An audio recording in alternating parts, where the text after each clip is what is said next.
Good afternoon, and welcome to the Wednesday afternoon conference call with Trusts Unlimited. This is Jim George speaking.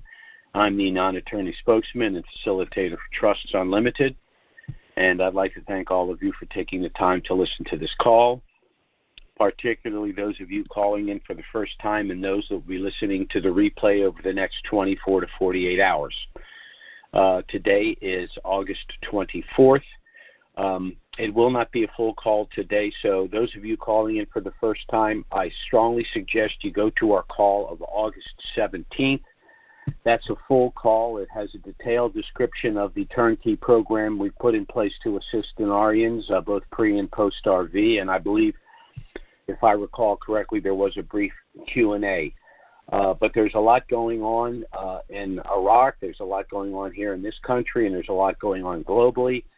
So I'm going to try to distill it down a little bit and discuss with you the things that I think we need to pay attention to.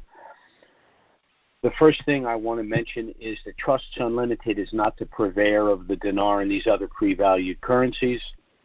We're not advocating either the sale or purchase of these currencies, but as rather substantial currency holders ourselves, we're sharing with you the information we believe to be relevant.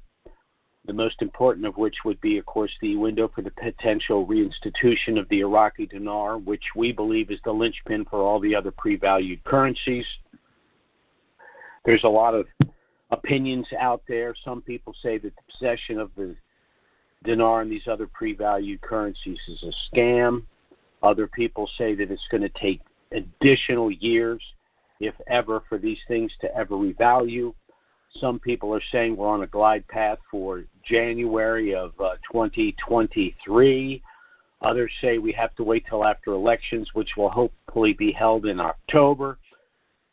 I'm of the opinion that the Iraqi dinar could reinstitute in country at any time, and that some of the other pre-valued currencies would follow shortly thereafter. That doesn't mean that that's what will happen, but in my opinion, it very well could happen.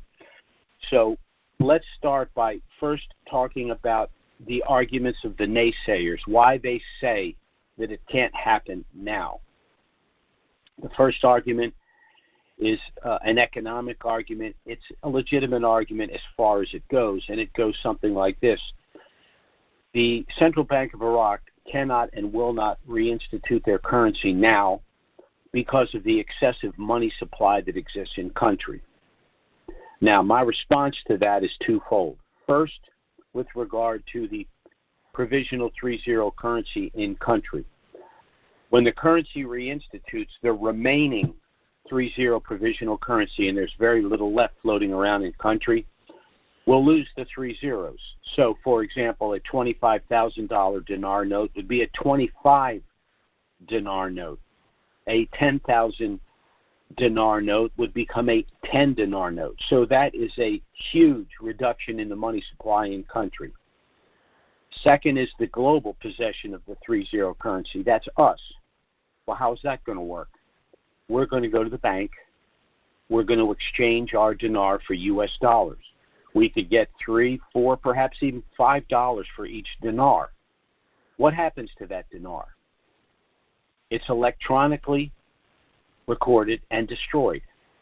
So that substantially reduces the money supply as well. As a matter of fact, the only money supply that would be affected with the inherent inflation that would follow would be the U.S. dollar, where we're getting $3, $4, or $5 for each dinar in our possession.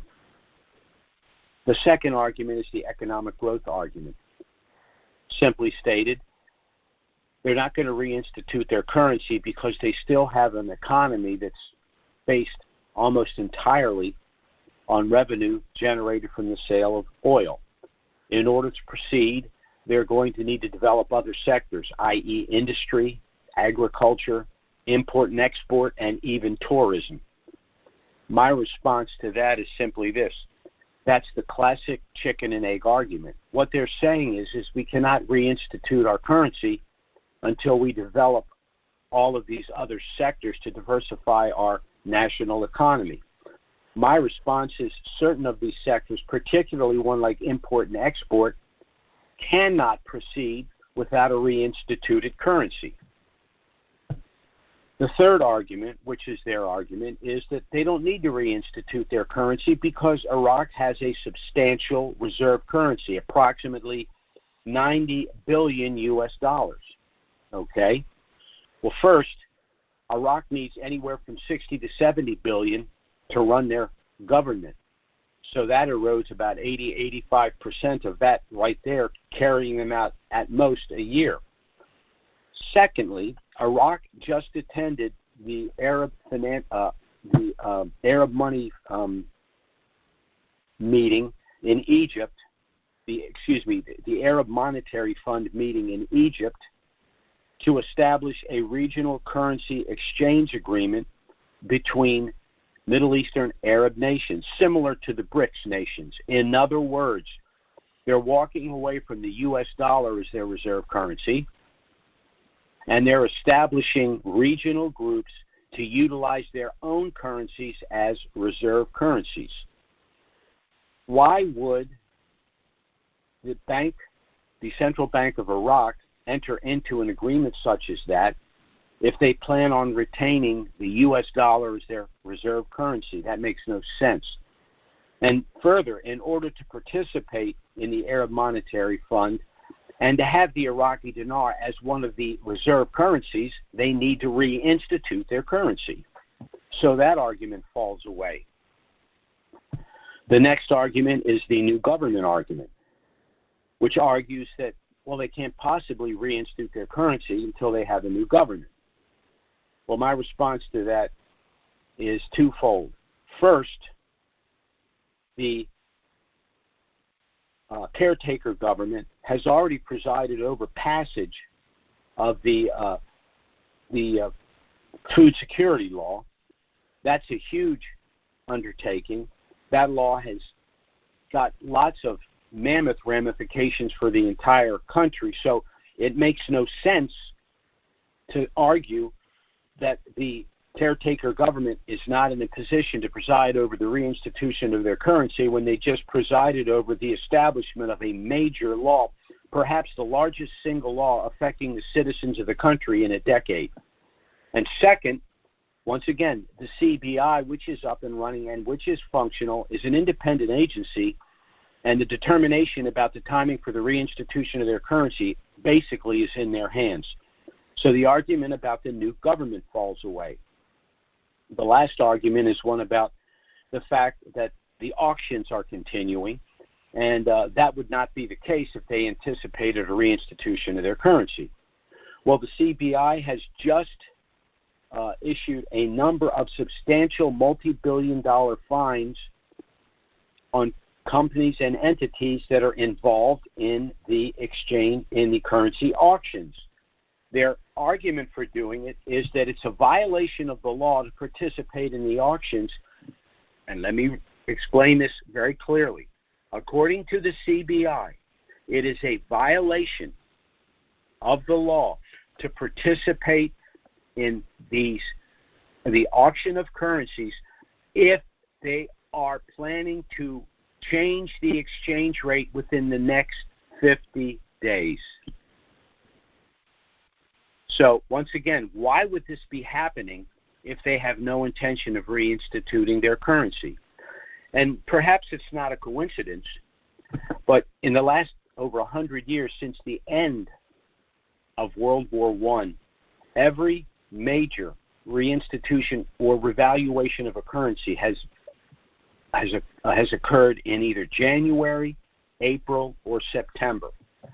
Now, none of this means it's absolutely going to happen. Here's the absolute proof. What this does is it negates the argument of those who say it can't happen, it's never going to happen, this is why. This is why, in my opinion, we're looking at a reinstitution literally at any time.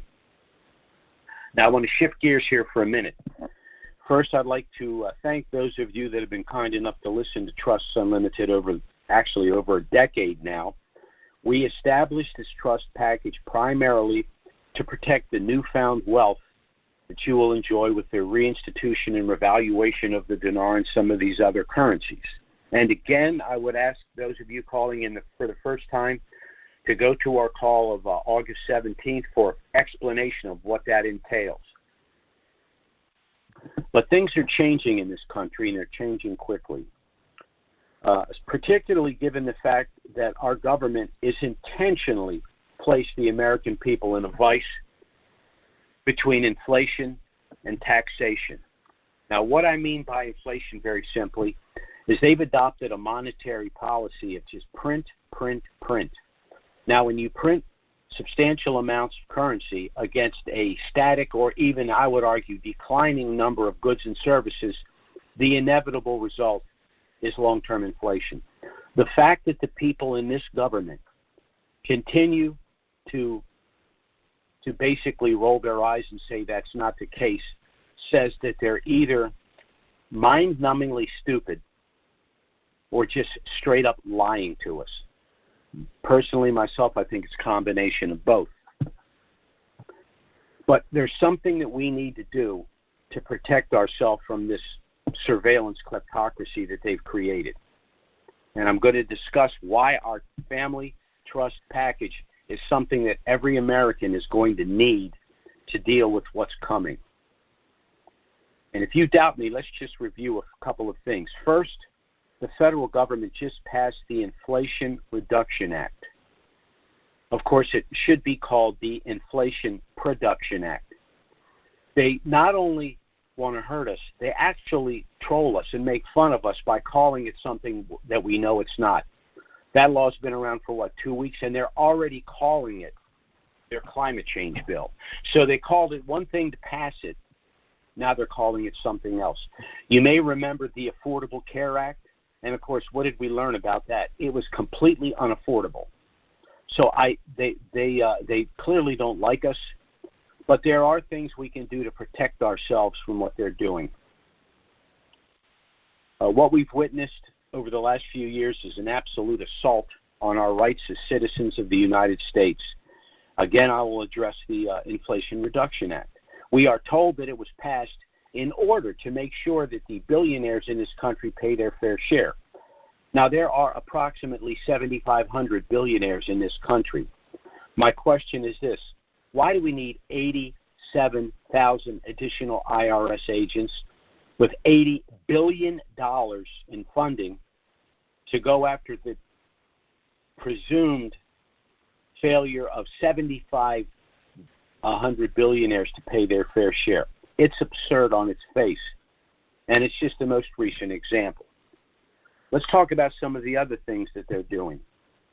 They've gone after our First Amendment right, free speech, first by censorship through the social media, but even states like California and New York have bills in their legislatures or edicts issued from their governors basically saying things that you can and cannot say. That can't happen in the United States of America, but it is. And it's got to stop. Then there's their assault on the Second Amendment. Gun control is what they like to call it, sensible gun control. They're not going after the guns of some people. They're really going after the United States citizen being able to defend themselves. No amendment to the Constitution has been attacked more often than the Second Amendment, and fortunately it survived all of the assaults. But you have to wonder why a government is hell-bent on disarming its citizens. It can't be for good reasons. Then, for example, there's the right of the Fifth Amendment due process. The red flag laws that are inculcated in the gun control bills basically try to take away your Fifth Amendment right to due process. We can't allow that either. Then there's the 10th Amendment right. We have a system of federalism. The federal government did not create the states. The states created the federal government, and in so doing, limited that government. As a matter of fact, a lot of people now call themselves progressives. Now, the term progressives disappeared for almost a century. It wasn't until Hillary Clinton said, when she was running for president, "I'm a proud progressive," that the term reemerged.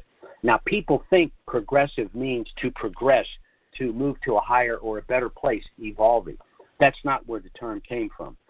The progressive movement began in the early 19th century, and it was defined as a movement to progress beyond the colloquial constraints of the Constitution.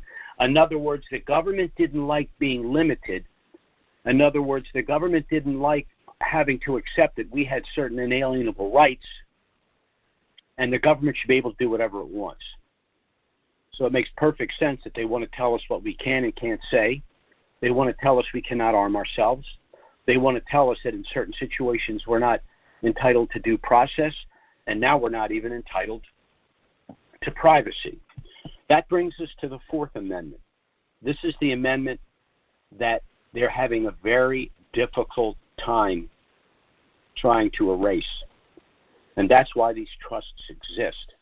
Before I continue, I want to read the Fourth Amendment to you because I want to explain to you how our trust works and why under this situation, whether you're a denarian or not, if you possess anything, the only way you're going to be able to protect it is to put it in trust.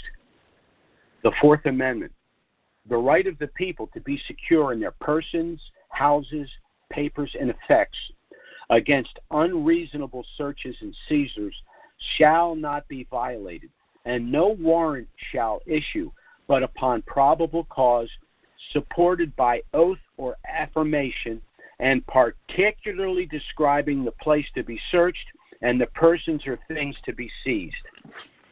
That's our Fourth Amendment. Now, the best example I can give you of their attempt to go after the Fourth Amendment was the raid on Mar-a-Lago. That was a general warrant. A general warrant is straight up unconstitutional. So in order to prove that this was an unconstitutional warrant, although the warrant clearly says we can take anything we want, that's a violation of the Fourth Amendment. You have to name specifically what you're after and why. How do we know what they were after and why? From the affidavit, which is referred to in the Constitution as an oath or affirmation. That's an affidavit. The government refuses to release the affidavit. Why? Because they don't want us to know what they were looking for, and because it'll establish the fact that they have exceeded whatever the warrant said. This cannot be permitted. It doesn't matter whether you love Trump or hate him. It doesn't matter whether you're a Democrat or Republican. It doesn't matter whether you're on the right or on the left. You're either a patriot who loves his country and understands our Constitution and your rights, or you don't. If an ex-president's rights can be trampled, then anyone's rights can be trampled. That's the issue here, not your political persuasion. Our trust looks at all of these rights and privileges and says they're not there at the whim of the federal government. They're there despite the whims of the federal government. It's very important that we understand these rights and that we protect them. So let me talk a little bit about our trust and how this would work. First, the history of trusts goes all the way back basically to the creation of the Western civilization. These trusts were used by the Caesars of Rome to protect their wealth and their estates from the Senate.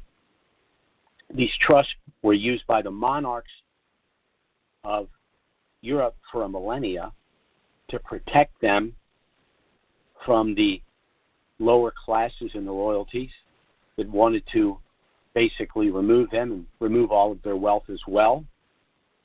These trusts were even established as when people were given land grants that came to the New World, so that the land grants would remain in their families and not escheat back to the monarchies when these individuals passed away.